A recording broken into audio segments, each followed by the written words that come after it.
નમસ્તે, મારું નામ બજાનિયા રમીના છે. મારી શાળાનું નામ શ્રી ગોરખા પ્રાથમિક શાળા છે. તાલુકો સાવરકુંડલા, જિલ્લો અમરેલી. વિષય સામાજિક વિજ્ઞાન. એકમ 11 ભૂમિ સ્વરૂપો, જેના વિશે માહિતી આપશે મારા વર્ગના વિદ્યાર્થી. અવશિષ્ટ પર્વત.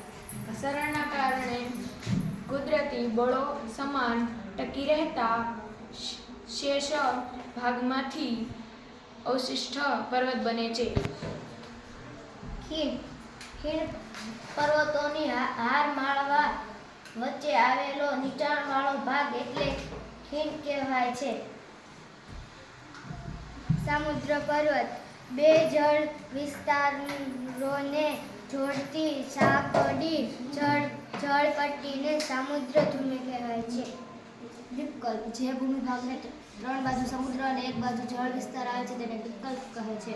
ભૂશિર, ભૂશિર એટલે ભૂમિભાગને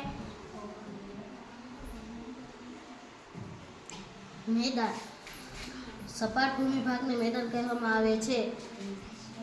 અખત, જ્યારે કોઈ જળ વિસ્તારથી ઘેરાયેલા હોય ભૂમિભાગથી તેને અખત કહેવાય છે.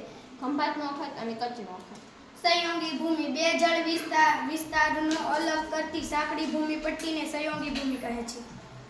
ટાપુ, જે ભૂમિભાગ ચારે બાજુથી જળ વિસ્તારથી ઘેરાયેલો હોય તેને ટાપુ તરીકે ઓળખવામાં આવે છે. ખંડીય ઉચ્ચ પ્રદેશ, પૃથ્વીના આંતરીય